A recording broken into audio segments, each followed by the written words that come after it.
Hello जी, good evening, नमस्ते, शुभ संध्या। आवाज आ रही मेरी?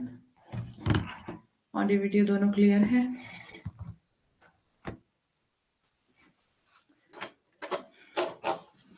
ओके जी, गुड इवनिंग, शुभ संध्या, thank you very much, all clear है, ठीक है।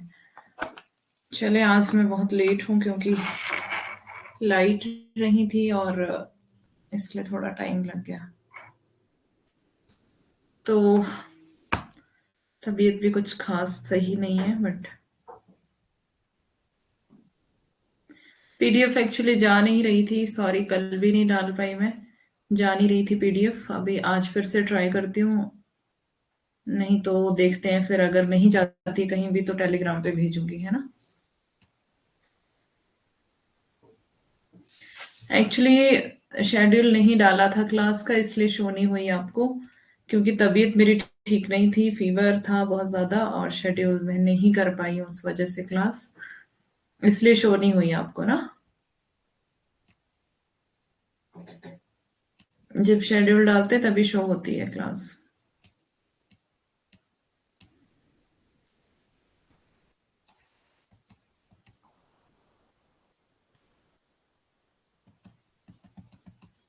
कहाँ तक पढ़ा था हमने कल? कोई बात नहीं, यहाँ से पढ़ना है ना आज हमने। हाँ, बस अगर नहीं कर पाऊंगी मैं तो मैं एंड कर दूंगी, कोई दिक्कत नहीं है, अभी थोड़ा ठीक है, अभी मैंने मेडिसिन ली है। चले, कामायनी पढ़ रहे थे हम आज, जल्दी से अभी कामायनी खत्म करके फिर साकेत की तरफ जाएंगे। कामायनी की सर, ओके, साकेत की तरफ जाएंगे और इसको आज जल्दी जल्दी से खत्म करेंगे, है ना। तो करते हैं स्टार्ट पढ़ना। तो जल्दी से ध्यान इधर रखिएगा और कॉपी पेन साथ में लेकर के बैठिए ताकि आप इंपॉर्टेंट चीजें नोट कर पाए, है ना। मानव सभ्यता की शुरुआत, उत्थान और विकास अनेक घटनाओं, परिवर्तनों और रहस्यों से भरा हुआ है। विकास यात्रा की इस महागाथा में मानव के साथ प्रकृति भी एक अनिवार्य तत्व के रूप में हमेशा विद्यमान रही है। जिस प्रकार प्रकृति अपने सुंदर वातावरण रूपी आंगन में प्राणियों को आश्रय और जीवन देती है, उसी प्रकार उसका भरण पोषण भी करती है। इन सब के बावजूद प्रकृति का भी अपना कुछ नियम होता है, इसलिए शोषित या उपेक्षित किए जाने पर प्रकृति अपने विनाशक और विकराल रूप से प्राणियों को भी दंडित करती है। विश्व के सभी प्राचीन सभ्यताओं में यह प्रचलित है कि जब जब मानव ने स्वयं को सर्वशक्तिमान समझकर प्रकृति के साथ छेड़छाड़ की, तब तब प्रकृति ने मूसलाधार वर्षा, आंधी, तूफान और भूकंप के द्वारा सब कुछ तबाह किया है। प्रलय भारतीय शास्त्रों और पुराणों के अनुसार उस घटना को कहते हैं जो कि एक निश्चित समय पर घटती है, जिसमें सृष्टि का अंत हो जाता है। प्रलय कहते हैं उसको, ठीक है। चारों तरफ केवल पानी ही पानी नजर आता है। तो जल प्लावन की घटना जो है वो मनु के समय में हुई थी, जो हम कामायनी में पढ़ते हैं। जल प्लावन की घटना विश्व के इतिहास में एक प्राचीन घटना है, ठीक है। तो ये शतपथ ब्राह्मण में इंपॉर्टेंट चीज जो आपको देखनी है, शतपथ ब्राह्मण में इसे ओद पुराणों में प्रलय कहा गया है। शतपथ ब्राह्मण में इसको क्या कहा गया है? जल प्लावन को ओद। और अगर पुराणों में देखते हैं तो इसको प्रलय कहा गया है। प्रलय में तीन प्रकारों की बात कही गई है, नैमित्तिक, प्राकृतिक और आत्यंतिक। कामायनी में वर्णित प्रलय को बाह्य नैमित्तिक कहा गया है। पिछले जल प्रलय का वर्णन प्राचीन ग्रंथों में ओद नाम से किया गया है। मुस्लिम ग्रंथों के अनुसार इसे कयामत कहते हैं, और है ना, कौन से ग्रंथ में है कयामत का वर्णन? जयसी के कौन से ग्रंथ में कयामत का वर्णन है? मैंने आपको कराया था ये, है ना, याद है किसी को? अंग्रेजी में इसको डूम्स डे कहते हैं। और पहलवी ग्रंथों तथा पारसी के धार्मिक ग्रंथ बेंदीदार में जल प्लावन का वर्णन हुआ है। सुमेरियन ग्रंथ यूनान बेबीलोनिया के साहित्य में भी जल प्लावन की घटना वर्णित है। तो ये वाली भी जो बेबीलोन के समय में जो बेबीलोनिया वाली, बेबीलोन एक जगह का नाम है और इसका जिक्र बाइबल में किया गया है। यूनान बेबीलोनिया के साहित्य में ये जल प्लावन की घटना है इस प्रकार ये कथा संसार के सभी साहित्यों में वर्णित है और यहीं से मीन्स अलग अलग जगहों से इन्होंने इस घटना को उठाया हुआ है। और अखरावट, सारे अखरावट बता रहे हैं क्या?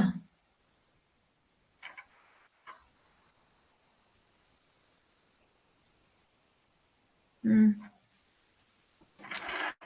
अखरावट। और बताओ बाकी, बाकी बच्चे। ऐसी मान्यता है कि मानवों के उदय से पहले धरती पर देव जाति का साम्राज्य था। अपार समृद्धि और ऐश्वर्य के कारण वे भोग विलास में डूब गए थे। तो क्या बता रहे हैं यहाँ पर, इसकी जो स्टोरी है वो क्या है कि मानवों के उदय से पहले धरती पर कौन रहते थे? देव जाति, मीन्स तब इंसान नहीं रहते थे धरती पर। ये पुराणों से ली गई है, ठीक है। और यहाँ पे बता रहे हैं कि मानवों से पहले धरती पर देव जाति का साम्राज्य था।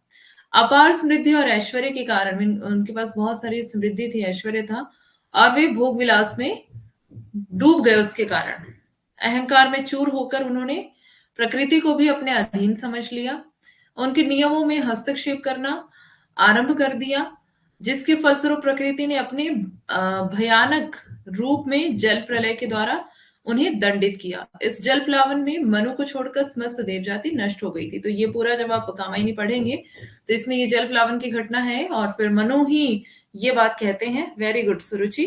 अखरावट क्यों कहा था पहले, फिर अभी कहीं से देखा है क्या? आखिरी कलाम में कयामत का वर्णन है, ठीक है, अखरावट में नहीं। अखरावट में तो एक एक अरबी फारसी के शायद एक एक अक्षर को लेकर के अखरावट है ना, एक एक अक्षर को लेकर के वर्णन किया गया है। आखिरी कलाम मीन्स एंड। कलाम का मतलब होता है वचन, या फिर जो कुरान में जो लिखा जाता है, वर्स कह सकते हैं उसको हम इंग्लिश में, है ना। तो आखिरी कलाम मतलब एंड टाइम का जो वचन होता है उसको, एंड टाइम का जो मीन्स ईश्वर का जो वचन है एंड टाइम के लिए, है ना। Good evening.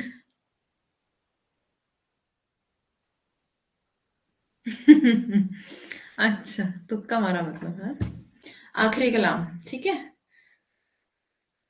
तो यहाँ पे बता रहे हैं जल प्लावन में मनु ही खुद ही कहते हैं कि जो देव जाति थी वो भोग विलास में डूब गई थी। उन्हीं के भोग विलास के कारण, उन्हीं के पाप के कारण धरती जो है वो क्या हो गई,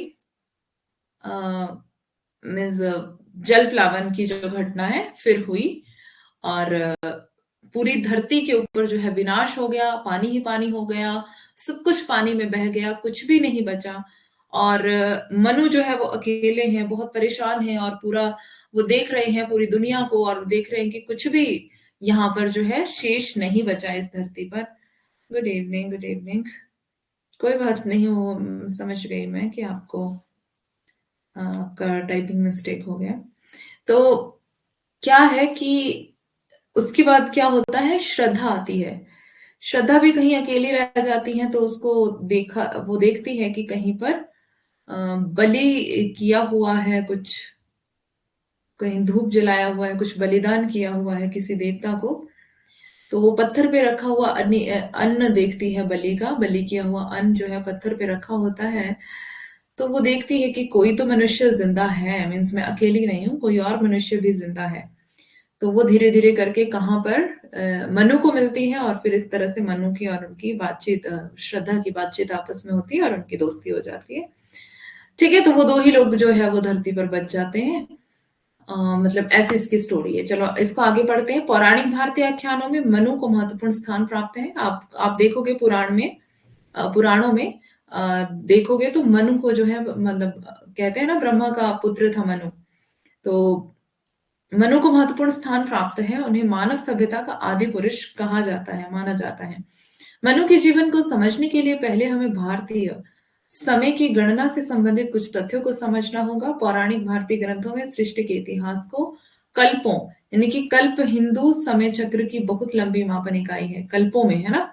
तो कल्प क्या है, हिंदू समय की जो मतलब उस समय को मापने की जो इकाई है उसको कल्प कहते हैं। तो यहाँ पे बता रहे हैं कि पौराणिक भारतीय ग्रंथों में सृष्टि के इतिहास को कल्पों में बांटा गया है। एक कल्प जो है वो कितने का होता है? 4 अरब 32 करोड़ मानव वर्षों के बराबर माना जाता है। मीन्स बहुत बड़ा होता है कल्प, है ना। ऐसा भी माना जाता है कि प्रत्येक कल्प के अंत में प्रलय के द्वारा सृष्टि का विनाश हो जाता है। इसी आधार पर सृष्टि में मानव जाति की उत्पत्ति और विकास का इतिहास मानवंतरों और युगों में विभाजित किया गया है। संसार का निर्माण करने वाले परम शक्ति की कल्पना ब्रह्मा के रूप में की गई है। जिस प्रकार साधारण मानव की आयु 100 वर्ष मानी गई है ना। ज्यादा से ज्यादा इंसान की आयु कितनी होती है? 180 या फिर 100, है ना। उसी तरह ब्रह्मा की आयु भी 100 वर्ष मानी गई है। किंतु दोनों प्रकार की गणनाओं में बहुत अंतर होता है। ब्रह्मा का एक दिन कल्प कहलाता है। क्या बता रहे हैं यहाँ पर? ब्रह्मा का एक दिन मीन्स वो इंसानी आधार पे नहीं है। ईश्वर का जो एक दिन है वो बहुत बड़ा होता है। वो 1 साल के बराबर भी हो सकता है एक दिन, है ना। तो इंसानी जो एक दिन है वो बहुत छोटा होता है। तो ये बता रहे हैं कि ब्रह्मा की उम्र भी कितनी है? 100 साल है। उसके बाद प्रलय होता है।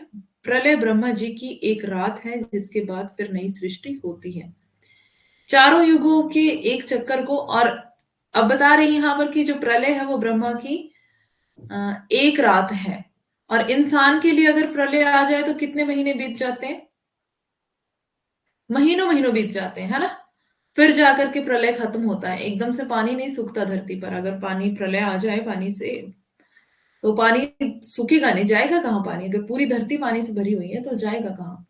टाइम लगता है उसको, सालों भी लग जाते हैं उसको सूखने में, है ना। तो यहाँ पे बता रहे ब्रह्मा जी की एक रात है प्रलय। चारों युगों के एक चक्कर को चतुर्युगी कहते हैं। 1000 चतुर्युगी का एक कल्प होता है। ब्रह्मा के एक मास में 30 कल्प होते हैं। देखो ये आपको कुछ पूछा जाने वाला नहीं है, तो इसमें हम समय नहीं बर्बाद करते हैं ना। अगर आपने अपने नॉलेज के लिए पढ़ना है तो इसको पढ़ लेना। प्राचीन गणनाओं के अनुसार ठीक है, मैं इसको भी छोड़ रही हूँ, आगे चलते हैं। यहां से देखते हैं। कामायनी मनु और श्रद्धा पुरुष यानी नारी की और उसके मनोभावों के विकास की कथा है। कामायनी की कथा को पौराणिक और ऐतिहासिक आधार पर लिखा गया है। कामायनी का कथानक किसी खंड प्रलय के बाद परिस्थितियों से संबंधित है, जिसके अनुसार प्रलय के बाद व्यवस्वत मनु कामायनी या श्रद्धा के साथ मिलकर मानव सभ्यता की रचना करते हैं। मनु कामायनी के प्रमुख पात्र हैं, जो जल प्रलय के बाद जीवित बचे हैं। श्रद्धा भी उस प्रलय में बच गई है। श्रद्धा कामगोत्र की कन्या है, कामगोत्र की बेटी है, पुत्री है, इसलिए उसका नाम कामायनी है। ठीक है, अगर आपको पूछ लिया जाए कि क्यों उसका नाम कामायनी, तो कामगोत्र की बेटी थी वो, इसलिए कामायनी माना गया उसका, मतलब काम की पुत्री थी। ईड़ा एक और प्रमुख पात्र है, जो सारस्वत प्रदेश की रानी है। ईड़ा मनु और श्रद्धा का पुत्र मानव है, ये आपको पता ही होना चाहिए। मानव उर्वशी और क्या नाम था उसका राजा का? उर्वशी में उर्वशी का बेटे का नाम आयु था ना, और श्रद्धा और मनु के बेटे का नाम मानव। ठीक है, इसके अलावा असुर, पुरोहित, किलात और आकुली गौण पात्र हैं। नहीं, मैं आयु के पिता का नाम पूछ रही हूँ। कथाकार विशाल जल प्लावन की घटना के साथ हुआ। पुरूरवायस स्किप हो गया था माइंड से। उर्वशी और पुरूरवा का बेटा आयु, और श्रद्धा और मनु का बेटा मानव। ठीक है, चिंता सर्ग देखते हैं। मनु भारतीय इतिहास के आदि पुरुष हैं। वे देव जाति के शक्तिशाली पुरुष भी माने जाते हैं। जल प्रलय में देव जाति का संपूर्ण विनाश हो जाता है। देवताओं में केवल मनु ही अकेले जीवित बचते हैं। देवताओं की सारमयी और विलासमयी भूमि नष्ट हुई। वह उन्मत्त विलास हुआ क्या स्वप्न रहा या छलना थी? देव सृष्टि के सुख विभावरी ताराओं की कलना थी। विकल वासना के प्रतिनिधि वे सब मुरझाए चले गए। आह, जले अपनी ज्वाला से, फिर वे जल में गले गए। जल प्लावन की समाप्ति के बाद मनु का मन चिंतित था। वो बहुत चिंता में डूबे हुए थे। वे क्या है वो हिमगिरी के उत्तुंग शिखर पर बैठ शिला की शीतल छां, एक पुरुष भीगे नयनों से देख रहा प्रलय प्रवाह। तो ये चिंता सर्ग में मनु के लिए पंक्तियां कही गई है ना। हिमगिरी के उत्तुंग शिखर पर, मतलब कि जो बर्फानी पहाड़ है उसके भी शिखर के ऊपर मनु बैठे हुए हैं। उत्तुंग शिखर पर बैठ शिला की शीतल छां, इस शीतल छां के नीचे वो बैठे हुए हैं। एक शिला की शीतल छां के नीचे बैठे हुए हैं। एक पुरुष भीगे नैनों से, मतलब कि बहुत ज्यादा परेशान है, बहुत ज्यादा दुखी है, टूटा हुआ है, रो रहा है मनु, है ना। और बैठ शिला की शीतल छां, एक पुरुष भीगे नैनों से देख रहा प्रलय प्रवाह। तो वो पूरे प्रलय प्रवाह को देख रहा है कि काश देवताओं ने पाप नहीं किए होते और भोग विलास में नहीं डूबे होते तो आज ये धरती नष्ट नहीं होती, है ना। तो ये चिंता सर्ग की पहली पंक्तियां हैं जो मैं आपको बता रही हूँ, शुरुआती। अभी वो आगे आएंगी। वे हिमालय की सबसे ऊंची चोटी पर बैठकर प्रलय प्रवाह देख रहे थे, ये उसका ही उसी की व्याख्या बता रहे हैं। उनकी नौका पास ही एक वट वृक्ष के साथ बंधी थी, जिसे महात्म्य ने एक ही झटके में यहां पहुंचा दिया था। उनके चारों तरफ जल ही जल है। हाँ, यहाँ पर है वो। हिमगिरी के उतुंग शिखर पर बैठ शिला की शीतल छां, एक पुरुष भीगे नैनों से देख रहा प्रलय प्रवाह। चिंता कातर वदन हो रहा पौरुष जैसे, ओतप्रोत उधर उपेक्षा में यौवन का बहता भीतर मधुमय स्रोत। इस विनाश को देखकर मनु का हृदय द्रवित हो रहा था। वे अपने अतीत को याद करते हैं। मनु विचार करने लगते हैं कि जिन देवताओं के चरणों में समस्त संसार का वैभव था, जिनका जीवन आमोद प्रमोद से व्यतीत हो रहा था, वे देवता भी काल की भू भंगिमा से पल भर में नष्ट हो गए थे। दूसरा देव संस्कृति के विनाश का दूसरा कारण था, क्या था, मिट नहीं रहा, क्या हो गया इसको। दूसरा कारण था निरीह पशुओं का यज्ञ में बलि देना, जिसके कारण, मतलब दूसरा कारण क्या था कि वो पशुओं की बलि दे रहे थे यज्ञों में, जिसके कारण समस्त प्राकृतिक शक्तियां उन देवताओं के विरुद्ध थी। जल प्लावन का कारण देवताओं का अहंकार, अतिशय विलास भावना थी। इस महाविनाश में मनु ही बच गए थे। मनु चिंतित और अधीर हो रहे थे। वे एक नौका में बैठकर सागर की लहरों के साथ डूबते उतराते चले जा रहे थे। तभी एक बड़ी मछली ने उनकी नौका पर प्रहार किया। उस मछली के प्रहार में उनकी नौका हिमालय के शिखर पर अटक गई। मनु बच जाते हैं। वे एक ऊंची शिला पर बैठकर इस भयावह जल प्लावन को देखते हैं और मन ही मन विचार करने लगते हैं। उसी समय उनके मन में विचार आया कि यह जीवन क्षण भंगुर है, मिथ्या है, क्षण भंगुर है, थोड़े समय का है, मिथ्या है, झूठ है, क्योंकि सर्वदा इस धरती पर कोई भी जीवित नहीं रहने वाला है, मृत्यु ही सत्य है। कुछ समय के बाद प्रलय की रात समाप्त हो गई। धीरे धीरे प्रकृति का प्रकोप भी शांत होने लगा। मनु ने देखा कि प्रलय की रात समाप्त हो रही थी और एक आशा की किरण जाग रही थी। उदयमान ग्रह नक्षत्रों को देखकर मनु के मन में जिज्ञासा जागी और उन्हें लगा कि इसके पीछे कोई अज्ञात शक्ति है जो गहन अंधकार रात्रि के स्थान पर प्रभात की सुनहरी किरणें दिखाने लगी। यह एक आशा थी उनको। वाष्प बना उड़ता जाता था या वह भीषण जल संघान, सौर चक्र में आवर्तन था, प्रलय निशा का होता प्रात। तो क्या बता रहे हैं, वाष्प बनकर उड़ा, क्योंकि धरती पे इतना ज्यादा पानी हो गया है तो क्या करेगा, क्या कहाँ जाएगा वो पानी, क्योंकि धरती पर जब पूरी धरती भर गई है, पूरी धरती नष्ट हो गई है, तब कौन सी जगह ऐसी है कि वो पानी जहां पर समाये। तो वाष्प बन करके वो कहाँ उड़ के आसमान में जा रहा है ना। तो यहाँ पे आगे आशा सर्ग की पंक्तियां आती हैं। जल प्लावन के बाद प्रकृति का एक नया रूप धारण करती है। प्रकृति एक नया रूप धारण करती है कि जब जल प्लावन की घटना हो जाती है तो फिर प्रकृति में कुछ नयापन आता है। क्या नयापन आता है, अब नए तरीके से सब कुछ बनने लगता है, नए पेड़ पौधे उगते हैं, नई घास उगती है, नई फूल पत्तियां, सब कुछ मीन्स नया नया, है ना। उषा की बेला के वर्णन के साथ आशा का में से एक नई आशा जागती है। आशा सर्ग में क्या होता है, नई आशा जागती, नई आशा का आरंभ होता है। बर्फ जो है वो पिघलने लगती है, वनस्पति नया स्वरूप धारण करती है, स्वच्छ और शुद्ध वायु प्रवाहित होने लगती है, आकाश में नए रंग बिरंगे नए नए रंग बिखरने लगते हैं। प्रसाद ने प्रकृति का भव्य वर्णन इसमें किया है। उषा सुनहरे तीर बरसती जय लक्ष्मी सी उदित हुई, उधर अपराजित काल रात्रि भी जल में अंतर्निहित हुई, सिंधु सेज पर धरा वधु अब तनिक संकुचित बैठी सी, प्रलय निशा की हलचल स्मृति में मान किए सी एंठी सी। मनु को इस बात का एहसास होने लगता है कि सर्वशक्तिमान परमेश्वर शक्ति और सौंदर्य का मूल है। प्रकृति के इस बदलाव ने मनु के जीवन में आशा का संचार भर दिया था। वे भविष्य में आने वाले सुख के सपने देखने लगते हैं कि हाँ, अब मतलब कुछ भविष्य मेरा भी है।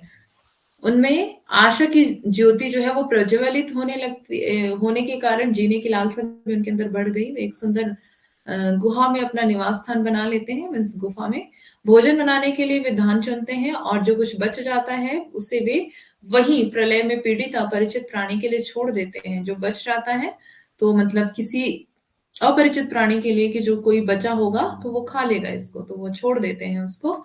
वे अपने जीवन में तप में लगाकर नए तरीके से जीने लगते हैं, तपस्या में, किंतु अतीत की स्मृतियां भुलाने से नहीं भूलते हैं। एकांत जीवन बड़ा ही निर्मम होता है। एक रात उनके हृदय में वासना का जागरण होता है, किंतु वहां मनु के सिवा होगा कोई भी नहीं है। उनमें जीवन साथी की आशा बलवती होने लगती है। इस प्रकार दिन व्यतीत होने लगते हैं, किंतु मनु अपने एकांकी जीवन से असंतुष्ट रहने लगते हैं। प्रकृति के मनमोहक वातावरण में उनकी जीवन संगिनी की लालसा में वृद्धि होने लगी थी। तो फिर क्या होता है, उनको श्रद्धा मिल जाती है। वो आप आगे पढ़ लेना क्योंकि ज्यादा लंबा हो जाएगा। और उसके बाद इनको एक पुत्र की प्राप्ति होती है जिसका नाम क्या होता है, मानव। ठीक है, ईड़ा सर्ग भी है इसमें, मतलब आपके सिलेबस में 3 ही सर्ग हैं शायद, तो इसमें सारा ही वर्णन किया हुआ है। इसकी आपको मैं पीडीएफ दे दूंगी, इसको पढ़ लेना है। हरी घास पर क्षण भर हमने पढ़ ली है कल, तो इसके आगे ये कविता है इस पीडीएफ में, ये मैंने आपको पढ़ा दी है। इंपॉर्टेंट चीजें भी इसमें लिखी हुई हैं, तो ये आपको पीडीएफ पूरी मिल जाएगी। शायद ये वाली तो दे दी है मैंने आपको कि नहीं दी है। ये है साध्य वीणा।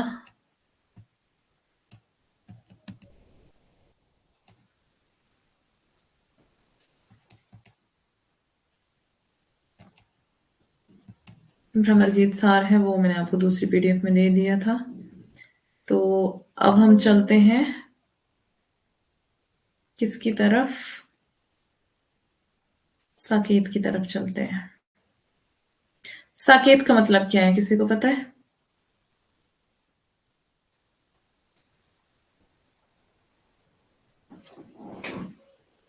मैथिली शरण गुप्त का साकेत का 9वां सर्ग आपके सिलेबस में है। 3 अगस्त 1886 से 12 दिसंबर 1964 मैथिली शरण गुप्त का जन्म है। रचना काल साकेत 1931 में प्रकाशित, कुल सर्ग इसमें 12 है। अयोध्या, गुड। महाकाव्य की परंपरा में रामचरित चिंतामणि के बाद मैथिली शरण गुप्त के साकेत का नाम आता है। यह एक सर्गबद्ध रचना है। साकेत राष्ट्रकवि मैथिली शरण गुप्त जी का प्रसिद्ध काव्य है। गुप्त जी के समस्त कृतियों में साकेत को सर्वाधिक गौरवशाली स्थान प्राप्त है। साकेत हिंदी साहित्य की अमूल्य निधि है। साकेत प्रबंध काव्य है, अतएव उसकी शैली भी प्रबंधात्मक है। काव्य की भाषा खड़ी बोली है, ध्यान देंगे। प्रबंध काव्य है, शैली भी प्रबंधात्मक है, और काव्य की भाषा खड़ी बोली है। इसका प्रथम प्रकाशन क्या है, ये ईस्वी में हुआ था 1931 है। ठीक है, इसका समय बस बाकी। इस काव्य की कथा उर्मिला और लक्ष्मण के संयोग सुख से प्रारंभ होती है। ठीक है, लक्ष्मण की पत्नी उर्मिला, इन दोनों के बारे में ही इसमें वर्णन है। अधिकतर वर्णन इसमें उर्मिला का किया गया है। ठीक है, तो यहाँ पे बता रहे हैं इनके संयोग सुख की प्राप्ति से आरंभ होता है और वनवास के बाद समाप्त हो जाती है। मीन्स जब राम वनवास के लिए जाते हैं तो लक्ष्मण भी उनके साथ चले जाते हैं, तो यहाँ पर ये खत्म हो जाती है। साकेत 12 सर्गों का महाकाव्य तथा वृहद प्रबंध काव्य है। तो 12 सर्ग है इसमें। साकेत का कथानक राम कथा पर आधारित है, लेकिन राम कथा का वर्णन करना कवि का उद्देश्य नहीं है। बता रहे राम कथा का वर्णन नहीं है, राम कथा का वर्णन राम कथा के ऊपर आधारित है, लेकिन राम कथा का वर्णन करना कवि का उद्देश्य नहीं है। क्यों कवि का उद्देश्य नहीं है? क्योंकि इसमें किसका वर्णन किया गया है? उर्मिला का वर्णन किया गया है। ठीक है, तो अभी आगे देखते हैं। साकेत का मुख्य उद्देश्य राम कथा में उपेक्षित पात्रों को प्रकाश में लाना। मीन्स राम कथा में ज्यादातर महत्व किसको दिया जाता है? राम को, सीता को, रावण को। मीन्स अगर हम, रावण तो खलनायक था, तो नायकों में अगर हम देखें, है ना, तो कुछ कुछ पात्र हैं जिनको ज्यादा महत्व दिया जाता है। लक्ष्मण को, उर्मिला को कोई पूछता ही नहीं है, उर्मिला को कोई भी अच्छा पात्र नहीं मानता था। तो उपेक्षित पात्रों को प्रकाश में लाना इसका उद्देश्य था साकेत का। साकेत की कथा रामायण की ही कथा है। अयोध्या का नाम, पुराना नाम जो था वो साकेत था। ठीक है, अयोध्या साकेत का, सॉरी, साकेत जो है वो अयोध्या का पुराना नाम था। आचार्य नंद दुलारे वाजपेयी क्या कहते हैं कि साकेत महाकाव्य ही नहीं, यह आधुनिक हिंदी का युग प्रवर्तक महाकाव्य है। इंपॉर्टेंट है, ये कथन है। ठीक है, तो इसको देख लेना। आगे, मैथिली शरण गुप्त को आधुनिक काल का तुलसी स्वीकार किया जाता है। ठीक है, मैथिली शरण गुप्त को क्या कहा जाता है? आधुनिक तुलसी। और आधुनिक सूर किसको कहा जाता है? आधुनिक सूरदास अयोध्या सिंह उपाध्याय हरिऔध को। गुप्त जी ने नारी को भारतीय आदर्श में ढलने की चेष्टा की है। भौतिक पक्ष में नारी रति का प्रतिरूप है। यह विश्व की मधुर कल्पना है, अतः नारी पुरुष की अनिवार्य आवश्यकता के रूप में आई है। बौद्धिक क्षेत्र में वह उच्च है, हृदय की विशालता और सहानुभूति उसके आभूषण रहे हैं। अतः साकेत एक चरित्र प्रधान काव्य है, उसमें उर्मिला का चरित्र कथा से संबंधित अन्य पात्रों के बीच विकसित होता है। आरंभिक सर्गों में श्री राम को वनवास का आदेश, अयोध्या वासियों का करुण रुदन और वन गमन की कई झांकियां हैं। अंत के सर्गों में लक्ष्मण की पत्नी उर्मिला का वियोग का वर्णन है। साकेत मुख्यतः उर्मिला को केंद्र में रखकर लिखा गया है, चूंकि लक्ष्मण तो अपने भाई और भाभी के साथ वन चले जाते हैं, लेकिन उर्मिला अपने ससुराल में ही रहती है। उन्हीं की मनस्थिति का वर्णन यहाँ पर कवि ने किया है। मानस मंदिर में सटी पति की प्रतिमा थाप जलती सी उस विरह में बनी आरती आप, किसके लिए कहा गया है? उर्मिला के लिए। अर्थात उर्मिला के मन में अपने पति की ही प्रतिमा है, वह विरह में व्याकुल है और किसी आरती की लौ के समान स्वयं ही वो जल रही है। प्रथम सर्ग इसका देखते हैं। पहले मैं एक बार नोट्स में कुछ देखूं, इंपॉर्टेंट अगर आपके काम का होगा तो। बाकी इसके 12 के 12 सर्ग आपको पढ़ने पड़ेंगे। 9वां सर्ग आपके सिलेबस में है, तो उसको थोड़ा सा ज्यादा हम ध्यान से देखेंगे। ठीक है, एक तो आपके सिलेबस में भारत भारती है मैथिली शरण गुप्त का, और एक साकेत है ना। तो साकेत के बारे में मैं थोड़ा सा देख लेती हूँ क्या है लिखा।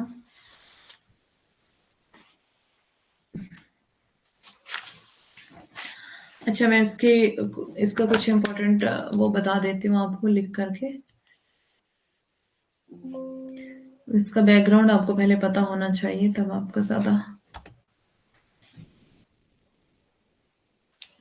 रविंद्रनाथ टैगोर का एक लेख था, काव्य की उपेक्षिताएं। ठीक है,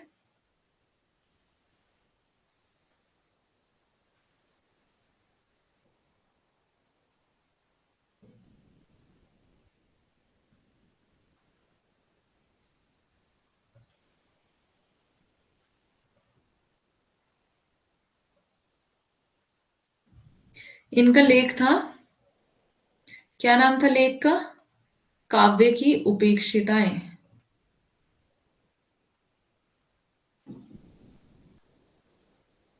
मीन्स काव्य में उपेक्षित पात्र कौन कौन है। ठीक है, तो उनका वर्णन इसमें किया होगा, तो इन्होंने उर्मिला का वर्णन भी इसमें किया होगा। उसके बाद क्या होता है कि महावीर प्रसाद द्विवेदी ने इसी से प्रभावित हुए वो, है ना। इसी से, यहाँ पे लिख देती हूँ, आप इसको नोट करते चले अपने पास। इसी से महावीर प्रसाद द्विवेदी प्रभावित हुए,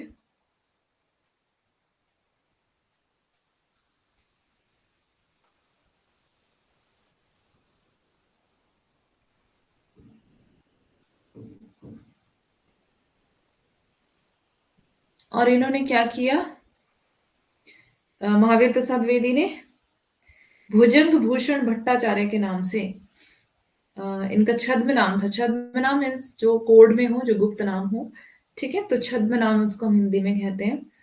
तो छद्म नाम से, छद्म नाम इनका क्या था? भुजंग भूषण भट्टाचार्य के नाम से इन्होंने क्या लिखा? कवियों की उर्मिला विषयक उदासीनता। ठीक है, तो महावीर प्रसाद द्विवेदी ने लेख लिखा, यहाँ पे मैं सिंपल भाषा में लिख रही हूँ। महावीर प्रसाद द्विवेदी ने प्रभावित होकर के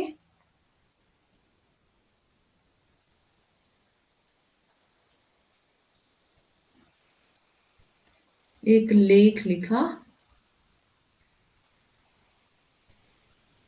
छद्म नाम क्या था? भुजंग भूषण भट्टाचार्य।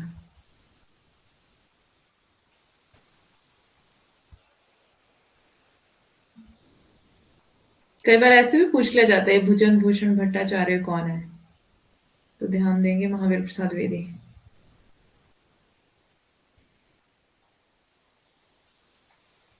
क्या लेख लिखा है इन्होंने? कवियों की उर्मिला विषयक उदासीनता। कवियों की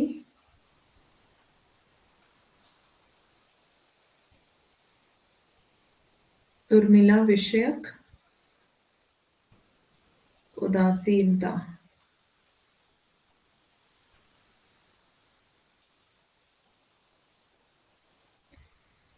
इसी लेख से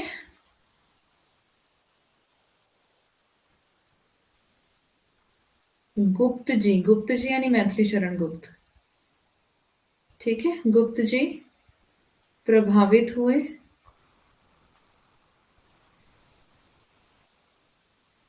और इन्होंने क्या लिखा? साकेत लिखा, ठीक है।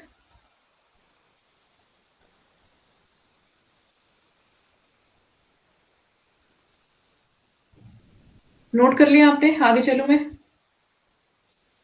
क्लास में हो सभी या नहीं?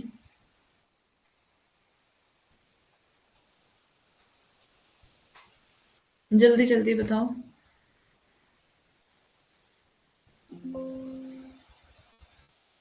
पीडीएफ में आपको मिल जाएगा वैसे ये, लेकिन अगर आप साथ साथ में नोट करेंगे तो आपका बेनिफिट ज्यादा होगा, है ना? ओके। तो ओके, तो यहाँ पे क्या कहते हैं? महावीर प्रसाद द्विवेदी का कथन है, क्या कहते हैं वो? खेद की बात है कि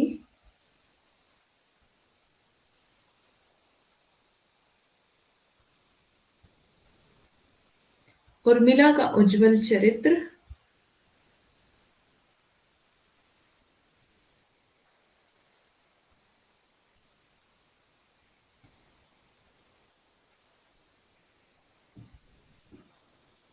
चरित्र चित्र कवियों के द्वारा आज तक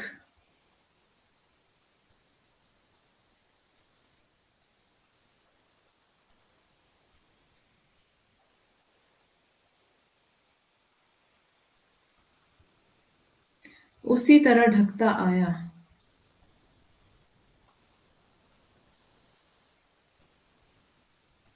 मीन्स बता रहे हैं कि उर्मिला ने ज्यादा त्याग किया है ना? ये महावीर प्रसाद द्विवेदी का है। महावीर प्रसाद द्विवेदी, पूरा नाम यहाँ पे आना नहीं था इसलिए देख लेना, समझ जाओगे आप, ठीक है। तो ये बता रहे हैं कि उर्मिला जो थी वो, मतलब उर्मिला भी एक अच्छा कैरेक्टर है उसमें, साकेत में या फिर रामायण में, या क्यों क्यों अच्छा कैरेक्टर है उर्मिला का? क्योंकि उर्मिला का पति लक्ष्मण वो अपने भाई भाभी के साथ कहाँ चला जाता है? वनवास पर। लेकिन उर्मिला अकेली अ, ससुराल में है और पूरा कामकाज भी संभाल रही है और अपने पति से अलग है। तो मतलब उसके, उर्मिला के बारे में इन्होंने बहुत ही ज्यादा अच्छा वर्णन इसमें किया हुआ है साकेत में। अभी हम इसको आगे देखेंगे, जल्दी जल्दी से पहले मैं इसको कंप्लीट कर लूं। हरिऔध ने एक काव्य लिखा उर्मिला के ऊपर ही। हरिऔध ने, अयोध्या सिंह उपाध्याय हरिऔध ने, ठीक है। हरिऔध ने लिखा, क्या लिखा? उर्मिला। सीधा ही उन्होंने उर्मिला के नाम से लिख दिया, क्योंकि बहुत सारे कवि इससे प्रभावित हो गए थे कि उर्मिला जो है वो एक अच्छा उज्जवल चरित्र है और उसको ढकने की कोशिश की जा रही है। तो इन्होंने क्या कर दिया था? मीन्स उर्मिला जो है वो काफी ज्यादा प्रसिद्ध थी, हो चुकी थी उस समय, ठीक है।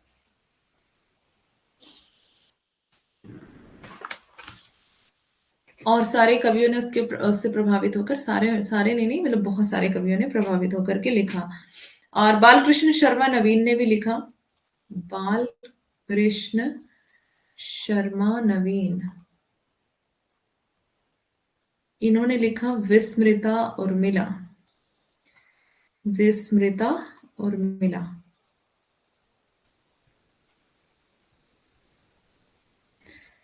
गुप्त जी ने लिखा उर्मिला और उसके बाद लिखा साकेत। गुप्त जी ने पहले उर्मिला लिखा था और बाद में उसका नाम क्या रख दिया, साकेत रख दिया। ठीक है, गुप्त जी ने पहले उर्मिला लिखा,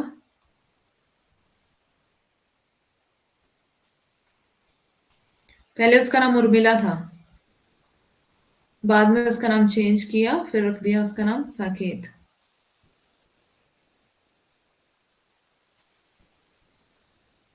साकेत का मतलब होता है अयोध्या, अयोध्या का पुराना नाम। और बच्चन सिंह कहते हैं उर्मिला अपनी पारंपरिक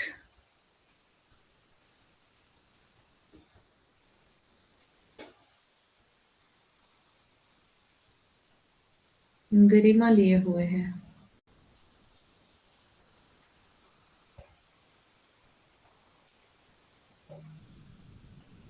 ये बच्चन सिंह का कथन है, बच्चन सिंह। ठीक है, ये आप देख लेना इसको। उसके बाद गोस्वामी तुलसीदास ने चित्रकूट की सभा का वर्णन अयोध्या कांड में किया है। और 10वें सर्ग में सरयू को संबोधित करती हुई उर्मिला अपने जन्म से लेकर स्वयंवर तक की कथा स्मृति संचारी के रूप में या फ्लैशबैक शैली के रूप में कहती है। ठीक है, तो 10वें सर्ग में वो अपनी कथा को कैसे करती है, सरयू को संबोधित करते हुए अपनी जन्म से लेकर के स्वयंवर तक की कथा, कहां से, जन्म से लेकर स्वयंवर तक की कथा को फ्लैशबैक के रूप में कहती है। ये लिख ही देती हूँ मैं यहाँ पर 10वें सर्ग में।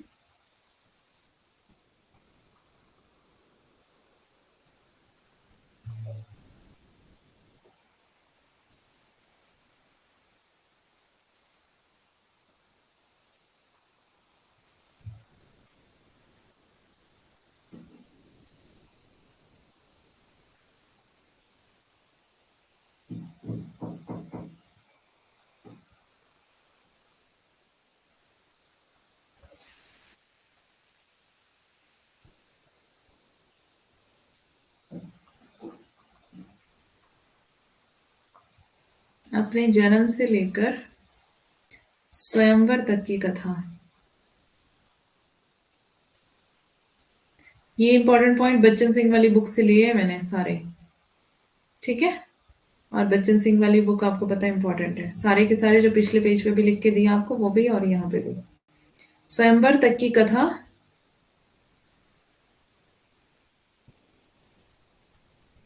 स्मृति संचारी के रूप में या फिर फ्लैश बैक शैली के रूप में, फ्लैश बैक के रूप में। ठीक है,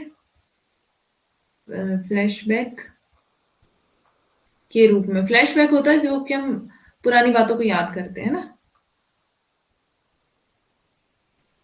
रूप में कहती हैं। राइट, ठीक है, अब चलते हैं जल्दी से आगे फिर। और भी इसमें कुछ चीजें हैं जो कि हम आगे देखेंगे साथ साथ में।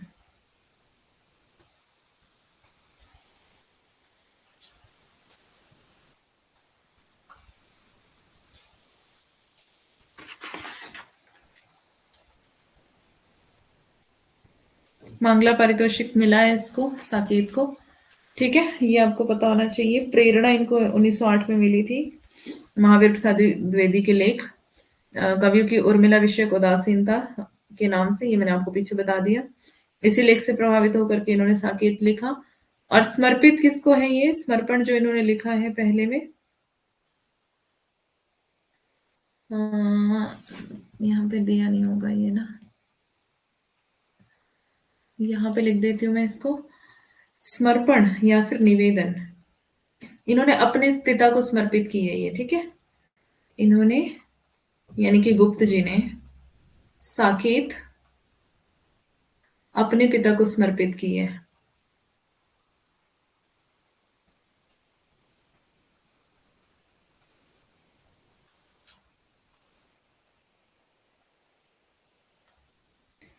राम तुम्हारा चरित्र स्वयं ही काव्य है, कोई कवि बन जाए सहज संभाव्य है। इसकी ये इंपॉर्टेंट पंक्तियां हैं। हाँ जी।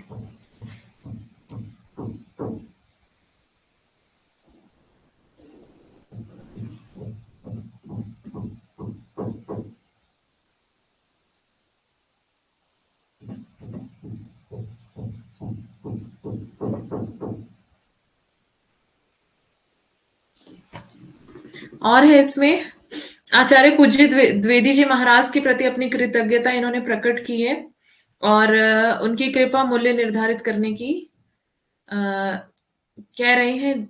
मानो उनकी कृपा मूल्य निर्धारित करने की ढिठाई करना है। वे मुझे ना अपनाते तो मैं आज इस प्रकार आप लोगों के समक्ष खड़ा होने में भी समर्थ होता या नहीं, ये कौन कह सकता है ना। ऐसा कहते हैं ये, मीन्स महावीर प्रसाद द्विवेदी इनके गुरु थे। तो उनके लिए कह रहे हैं ये कि अगर उन्होंने मुझे खड़ा नहीं किया होता, उन्होंने मुझे सिखाया नहीं होता, है ना, उन्होंने मुझ पे मेहनत नहीं की होती, तो शायद मैं आप लोगों के समक्ष खड़ा होने के योग्य होता नहीं होता, कुछ नहीं पता। तो ये कहते हैं आगे, करते तुलसी भी कैसे मानसनाथ महावीर का यदि उन्हें मिलता ना प्रसाद, है ना। करते तुलसी दास भी कैसे मानसनाथ महावीर का यदि उन्हें मिलता ना प्रसाद। ये पंक्तियां इन्होंने कही है साकेत में, समर्पण में कही है इन्होंने ये पंक्तियां। जब भूमिका के साथ ही समर्पण होता है कि किसको समर्पित किए हैं, तो जिसको समर्पित किए हैं उसके लिए भी कुछ पंक्तियां लिखते हैं, गुरु के लिए, पिता के लिए, है ना। तो पिता के लिए इन्होंने लिखा है, राम तुम्हारा चरित स्वयं ही काव्य है, कोई कवि बन जाए सहज संभाव्य है। महावीर प्रसाद द्विवेदी के लिए ये लिखते हैं अपने गुरु के लिए, करते तुलसीदास भी कैसे मानसनाथ महावीर का यदि उन्हें मिलता ना प्रसाद। मतलब कि दो बातें यहाँ पे ये कहते हैं कि करते तुलसीदास भी कैसे मानसनाथ, तुलसीदास भी कैसे रामचरितमानस की रचना कर सकते थे अगर महावीर महावीर मतलब हनुमान के लिए कहा गया, अगर महावीर उनके साथ नहीं होते, है ना। और ये अपने लिए भी कहते हैं कि मैं भी कैसे, ये इतना बड़ा काव्य जो महाकाव्य साकेत मैंने लिख दिया, मैं भी इसकी रचना नहीं कर पाता अगर महावीर प्रसाद द्विवेदी मेरे साथ नहीं होते। ठीक है, तो ये दो चीजें हैं जो आपको याद रखनी है। उसके बाद कुछ वो है, चलो अभी फिलहाल बहुत ज्यादा लंबा हो जाएगा। प्रथम सर्ग में मैथिली शरण गुप्त जी ने प्राचीन परंपरा के अनुसार देवी शारदा की स्तुति से आरंभ किया है। ये ध्यान देंगे, इन्होंने प्राचीन परंपरा के अनुसार कहाँ से आरंभ किया, देवी शारदा की स्तुति से आरंभ किया है। इसके बाद साकेत नगरी की भव्यता का वर्णन किया है, ये साकेत नगरी कैसी भव्य है। राजा और प्रजा का पारस्परिक संबंध और सद्भावना का वर्णन है। राजा दशरथ के पुत्र राम, लक्ष्मण, भरत और शत्रुघ्न है। और राजा दशरथ की एकमात्र अभिलाषा राम का शीघ्र राज्याभिषेक करने की है। रात्रि अपने अंतिम चरण में है और प्रभात आगमन हो रहा है। राजमहल में नवीन वस्त्रों को धारण किए हुए उर्मिला खड़ी है। तभी वहां पर लक्ष्मण आते हैं और तरुण दंपत्ति के बीच हास परिहास के साथ प्रेम वार्ता होने लगती है। लक्ष्मण उर्मिला को राम के राज्याभिषेक की सूचना देते हैं। उर्मिला के चरित्र का यह पहलू आधुनिक नारी से परिचित करवाता है। प्राचीन काव्य नायिकाएं गांभीर्य से भरी होती थी, उनके दाम्पत्य जीवन में हास्य विनोद की भी एक सीमा होती थी, जबकि आधुनिक युग की नारी इससे बहुत आगे है। उर्मिला का यही रूप साकेत के प्रथम सर्ग की विशेषता है। और दूसरे सर्ग में किसका वर्णन है, राम कथा का विकास होता है। राम के राज्याभिषेक की सूचना सुनकर मंथरा बहुत उदास और चिंतित है। मंथरा को इस दशा में देखकर केकई उसकी उदासी का कारण पूछती है। मंथरा केकई के मन में संशय पैदा करती हुई कहती है कि भरत जैसा भाई की अनुपस्थिति में राम का राज्याभिषेक, तो वह केकई के मन में संदेह पैदा करती है। इस बात को सुनकर केकई बहुत क्रोधित होती है और मंथरा को भगा देती है। मंथरा के जाने के बाद भी केकई के मन में मंथरा के शब्द मन से नहीं हटता। भरत से सूत भी संदेह बुलाया तक ना उसे जो केकई को क्रोध की आग में केकई क्रोध की आग में सुलगने लगती है। वह क्रोध की अग्नि में जलती हुई दशरथ से अपना दोनों वरदान मांगती है, राम को 14 वर्ष के लिए वनवास और भरत का राज्याभिषेक। गुप्त जी ने मंत्रा के प्रसंग में तत्कालीन राजनीतिक षड्यंत्रों को भी उजागर किया है और भारतीय राजाओं की वचनबद्धता को राज्य के विकास में बाधक भी बताया है। तीसरा सर्ग यहाँ से शुरू होता है। मंत्रा के द्वारा लगाई गई आग की लपटें राम और लक्ष्मण तक पहुंच जाती हैं। राम तो अत्यंत सहज भाव से इसे स्वीकार कर लेते हैं, परंतु लक्ष्मण क्रोध अग्नि से जल उठते हैं। राम लक्ष्मण के क्रोध को शांत कराते हैं। लक्ष्मण राम के साथ वन जाने का प्रस्ताव रखते हैं। राम प्रस्ताव को स्वीकार करते हैं। दशरथ बार बार मूर्छित होते हैं। पिता की स्थिति को देखकर उन्हें सांत्वना देते हैं और दुखी होकर वहां से चले जाते हैं। चौथे सर्ग में क्या होता है? आरंभ इसका कौशल्या और सीता के देवार्चन की तैयारियों से होता है। देवार्चन और देवता की पूजा अर्चना। उसी समय राम और लक्ष्मण आते हैं। राम माता को संपूर्ण घटना और निर्णय से अवगत कराते हैं। उसी समय सुमित्रा वहां आ जाती है और राम उन्हें समझाते हैं और उन्हें शांत कराते हैं। कौशल्या सीता के वन गमन से अत्यधिक पीड़ित है। राम सीता को भी वन नहीं जाने के लिए बहुत समझाते हैं, परंतु सीता नहीं मानती। सीता कहती है, मेरी यही महामति है, मति ही पत्नी की गति है, अथवा कुछ भी ना हो वहां तुम तो हो जो नहीं यहाँ। साकेत का यह प्रसंग अत्यंत मार्मिक है, क्योंकि यहाँ पर उर्मिला की स्थिति अत्यंत करुण एवं उपेक्षित है। लक्ष्मण भाई और भाभी की सेवा के लिए उर्मिला को छोड़कर जा रहे हैं, और गुप्त जी यहाँ पत्नी को हाड़ मास युक्त चित्रित करते हैं, ना कि त्याग और समर्पण की देवी। मीन्स जो गुप्त यहाँ पे चित्रण कर रहे हैं वो एक इंसान का मतलब चित्रण है। ऐसे नहीं कि औरत जो है वो त्याग और समर्पण की देवी है तो हाँ भी उसको त्याग करना चाहिए। वो एक देह है और देह पति से कुछ और चाहती है, परंतु कर्तव्य की महत्ता उसे महान बना देती है। वो अपनी भावनाओं को अपने अंदर ही दफन कर मन को समझाती है, हे मन तू प्रिय पथ का विघन ना बन। तो क्या कहती है उर्मिला कि हे मन, मतलब बाधा मत डाल तो इस पथ में, इस रास्ते में। यहाँ कभी उर्मिला के साथ चलने की जिद करवा सकते थे, पर वे ऐसा करके लक्ष्मण को छोटा नहीं बना सकते थे, है ना। मतलब अगर वो जिद करती है उर्मिला तो लक्ष्मण की फिर क्या ही वैल्यू रह जाती। तो वो ऐसा करके लक्ष्मण की वैल्यू को घटाना नहीं चाहते थे। अतः उर्मिला ने स्वयं सोच लिया कि वह पति की भ्रातृभक्ति और कर्तव्य भावना में बाधक ना बने। मीन्स भाई की जो भक्ति है उसमें और जो भाई का कर्तव्य है उसमें उसको बाधक नहीं बनना है। तो उर्मिला की दुर्दशा देख सीता के मुख से निकल पड़ता है, आज भाग्य जो हुआ मेरा वह भी हुआ ना हाँ मेरा। यहाँ पर सीता ने भी उर्मिला को साथ चलने की बात नहीं की है। सीता ने भी नहीं बोला कि तुम भी साथ चलो। अंत में राम, सीता और लक्ष्मण को माता कौशल्या विवश भाव से वन गमन की अनुमति दे देती है। पांचवें सर्ग में क्या होता है? राम, सीता और लक्ष्मण रथ पर चढ़कर वन की ओर जा रहे हैं। नगरवासी पथ इधर उधर खड़े होकर आंसू भरे नेत्रों से विदाई दे रहे हैं। माता कैकेयी के कुटिल कर्म की सभी निंदा कर रहे थे। राम उन्हें बार बार समझा बुझा कर वापस भेज रहे थे। अयोध्या की सीमा को पार कर तमसा नदी, वहां से गोमती और फिर गंगा तट पर पहुंचे। वहां से निषाद राज ने गंगा पार कराया। उसके बाद वहां से राम, लक्ष्मण, सीता जी प्रयाग और तत्पश्चात चित्रकूट पहुंचे और वहां के वासियों ने उनका स्वागत किया। फिर आता है छठा सर्ग। उसका का आरंभ जो है वो विरहिणी उर्मिला की करुण दशा से शुरू होता है। अब विरह की दशा का वर्णन कहाँ से शुरू करवाया है इन्होंने? छठे सर्ग से, ध्यान देंगे। वह मूर्छित पड़ी है, सखियां उसे धैर्य बंधाती हैं। राजा दशरथ और उनकी रानियां सभी शोक संतप्त हैं। सुमंत को अकेले लौटते हुए देखकर राजा दशरथ की दशा और भी अधिक शोकाकुल हो जाती है और उनके प्राण पखेरु उड़ जाते हैं। सर्वत्र हाहाकार मच जाता है। मुनि वशिष्ठ सबको धैर्य बंधाते हैं। सातवें सर्ग में भरत और शत्रुघ्न साथ में आ रहे हैं, किंतु ज्यों-ज्यों वे नगर के नजदीक पहुंचते हैं, भरत किसी अमंगल और आशंका से बेचैन होने लगते हैं। महल में आकर उनके अनेक प्रश्नों और जिज्ञासाओं का सामना कैकेयी करती हुई कहती हैं, तो सुनो यह क्यों हुआ परिणाम। प्रभु गए सुरधाम वन को राम, मांग मैंने ही लिया कुलकेतु, राज सिंहासन तुम्हारे हेतु। यह सुनकर भरत का वज्र प्रहार होता है। भरत इसके लिए स्वयं को दंड का भागी मानते हैं। कौशल्या उन्हें निर्दोष मानती है। भरत शोक के कारण अचेत हो जाते हैं। आपको सारी स्टोरी पता ही है ना। गुरु वशिष्ठ धैर्य बंधवाते हैं। अगले दिन राजा दशरथ का दाह संस्कार होता है। आठवां सर्ग, इसमें चित्रकूट का दृश्य है। राम एक वृक्ष की छाया में पड़ी हुई शिला पर बैठे हैं। अभी पति पत्नी में वार्ता ही चल रही थी कि सीता के सीता वन के खग मृग को भयभीत होकर भागते हुए देखती है। यह देखकर लक्ष्मण आशंका व्यक्त करते हैं कि संभवतः भरत दल बल के साथ आक्रमण करने आ रहे हैं। राम लक्ष्मण के इस बात का निषेध करते हैं, तभी भीड़ नजदीक आ जाती है। भरत शत्रुघ्न दौड़कर राम सीता के पांव पर लेट जाते हैं, तभी राम की दृष्टि उजला वस्त्र धारण किए मां पर पड़ जाती है और करुणा से चित्कार करते हैं।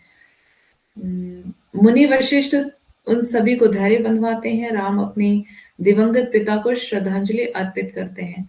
केकई राम को अपने अयोध्या वापस लौटने का अनुरोध करती है। शोक और आत्मग्लानि से परिपूर्ण केकई के अंदर की व्यथा इन शब्दों में बह उठती है। वे कहती हैं, युग युग तक चलती रही कठोर कहानी, रघुकुल में भी थी एक अभागिन रानी। निज जन्म जन्म में सूने जीव यह मेरा धिक्कार, उसे था महास्वार्थ ने घेरा। केकई का यह पश्चाताप उसके पाप की कालिमा को धो देता है। राम के मुख से यह शब्द निकलता है, 100 बार धन्य वह एक लालम की माई, जिस जननी ने है जाना भारत सा भाई। जाना नहीं, जना होना चाहिए इधर, है ना। भरत सा भाई। आगे, भरत की अभिलाषा है कि राम साकेत लौटकर राज्यभार संभाले और उनके स्थान पर भरत वनवास करने का जीवन व्यतीत करे। किंतु राम के तर्कों के आगे भरत को परास्त होना पड़ता है। अंत में भरत राम के चरण पादुका को लेकर वापस अयोध्या लौट आते हैं। इसके बाद सीता, लक्ष्मण एवं उर्मिला को कुटी में क्षणिक मिलन करवा देती है, पर दोनों में कोई भी अपने अंतर में ज्वार भाटे से दूसरे को अवगत नहीं करा पाते। यह मिलन अल्पकालीन ही रहता है, थोड़े समय के लिए। क्या हो गया, बोर हो रहे हो क्या? नवम सर्ग। मैथिली शरण गुप्त जी ने साकेत के नवम सर्ग में उर्मिला की विरह पीड़ा को व्यक्त किया है। यहाँ पर सबसे ज्यादा जो है इंपॉर्टेंट भी है और थोड़ा मार्मिक भी है ये नवम सर्ग। सीता प्रभु श्री राम के साथ साकेत से चित्रकूट में आ गई और वहीं आकर स आनंद रहने लगी, किंतु उर्मिला को भीषण वियोग सहना पड़ा। नवम सर्ग की सभी कथा उर्मिला के अश्रों से गीली है। उर्मिला अपने मन मंदिर में आराध्य स्वामी की प्रतिष्ठा करके स्वयं आरती की ज्वाला बनकर जल रही थी। अतीत की स्मृतियों में की करुणा से भरी वेदना, अभिलाषा, अप्राप्य प्रेम का संसार एवं ऐसी अपूर्ण स्थिति जिसमें संतुष्ट मात्र का 1% भी ना हो। हाँ जी, क्वेश्चन तो कहीं से भी आ सकते हैं, कुछ कह नहीं सकते। श्रृंगार परक वस्तुएं उसकी विरह की अग्नि को प्रज्वलित करने में ईंधन के समान है। वह अपने मन के मंदिर में प्रिय की प्रतिमा स्थापित कर संपूर्ण भोगों को त्याग कर अपना जीवन योग में बना लेती है। मानस मंदिर में सती पति की प्रतिमा था, जलती थी उस विरह में बनी आरती, आप आंखों में प्रिय मूर्ति थी, भूले थे सब भोग, हुआ योग से भी अधिक उसका विषम वियोग। भारतीय संस्कृति में नारी जाति के को जिन चरित्रों से गरिमा और दीप्ति मिली है, उसमें उर्मिला का स्थान अग्रगण्य है। कुल मिलाकर भाव और कला दोनों ही दृष्टियों से साकेत का नवम सर्ग अत्यंत उच्च कोटि का है, श्रेष्ठ काव्य के सभी गुणों से अभिमंडित है। साकेत का नवम सर्ग यहाँ से शुरू होता है, 2 वंशों के प्रकट करके पावनी लोकलीला। ठीक है, ये पढ़ लेना इसको। और इसमें है जो भी बताने वाली बात है, 1 मिनट इसको देख लेती हूँ कितना है, इसको पढ़ लेना नवम सर्ग को।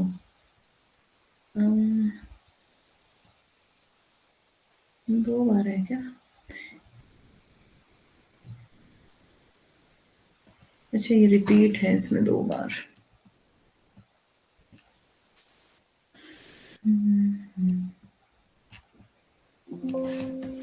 इसमें 2 बार ये रिपीट है और मैं इसको पीडीएफ आपको दे दूंगी। इसमें कुछ समझाने वाली जो है वो समझा देती हूँ, नहीं पता है।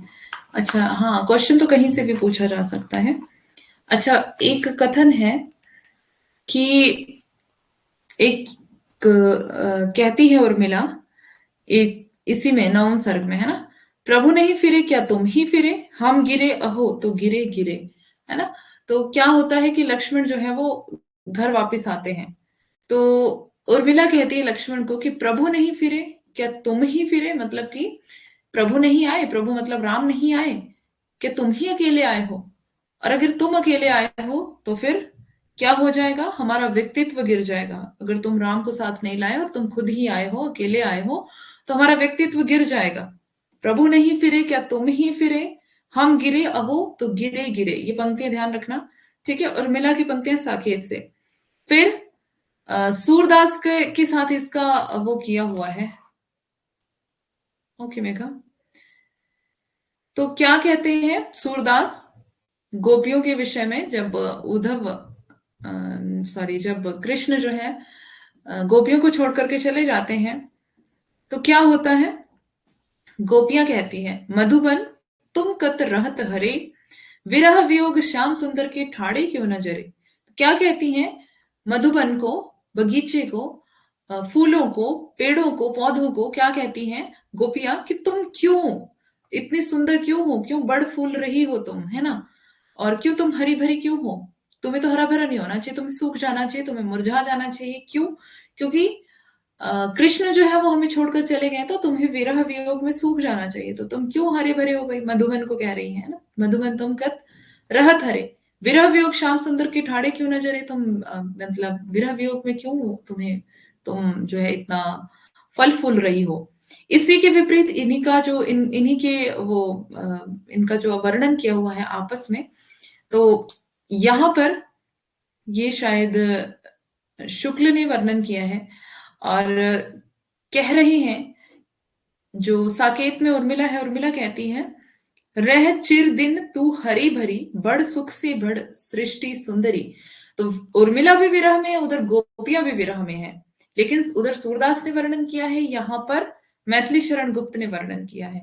उर्मिला के विरह का वर्णन और गोपियों के विरह का वर्णन, और इन दोनों में डिफरेंस बताया है, डिफरेंशिएट किया है दोनों को, कि तुलना की है, तुलनात्मक अध्ययन किया है, कि जो गोपियों का विरह है, वो गोपियां अपने अपने विरह के कारण, अपनी परेशानी के कारण, वो मधुबन को भी, बाग बगीचे को भी, पेड़ों पौधों को भी वो क्या कह रही हैं कि तुम हरे भरे क्यों हो। उसकी विपरीत उर्मिला क्या कह रही है कि रह चिर दिन तू हरी भरी, मीन्स हमेशा ही तू हरी भरी रहे, और बड़ सुख से बड़ सृष्टि सुंदरी, मीन्स तू बड़, तू फल फूल, तू हरी भरी रहे, क्योंकि तुझे वियोग नहीं होना चाहिए, तुझे हरा भरा होना चाहिए। मीन्स बोलने का मतलब ये है उर्मिला का कि अगर मैं विरह में हूं, मैं दुख में हूं, तो कोई दूसरा नहीं होना चाहिए, है ना? लेकिन गोपियां क्या कह रही हैं कि हम दुखी हैं तो तुम भी दुखी रहो सारे, हमारा आसपास का माहौल भी दुखी हो जाए। लेकिन उर्मिला कह रही है कि मैं तो दुखी हूं, कोई बात नहीं, लेकिन मेरे आसपास का माहौल जो है, आसपास के लोग जो है, वो दुखी नहीं होने चाहिए। तो इनमें वो वर्णन किया हुआ है तुलनात्मक, है ना? तो ये दोनों भी आपको याद रखना है। अब हम एंड करते हैं क्लास को यहाँ पर, और कल नेक्स्ट यूनिट हम स्टार्ट करेंगे। ठीक है, फोर्थ यूनिट, या फिर कोई भी मैं देखूंगी कल कौन सी यूनिट स्टार्ट करनी है। पहले मैं सोच रही हूँ छोटी छोटी यूनिट्स कवर कर लेती हूँ, फिर कुछ एक जो बड़ी बच जाएंगी बाद में देखेंगे। तो अभी बहुत कम समय बचा है और सिलेबस जल्दी कवर करना है, तो कल देखते हैं कौन सी यूनिट स्टार्ट करनी है। इसको हम मतलब आज मैंने एंड कर दिया है। ठीक है, तो बाकी सारी पीडीएफ आपको मैं दे दूंगी। तो मिलेंगे हम नेक्स्ट क्लास में, यानी कि कल की क्लास में।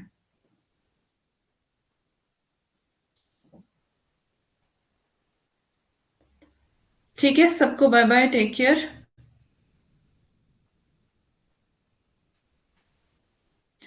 कल की क्लास में देखते हैं कौन सी यूनिट स्टार्ट करनी है ना। ओके, ठीक है, most welcome, bye bye, take care, good night.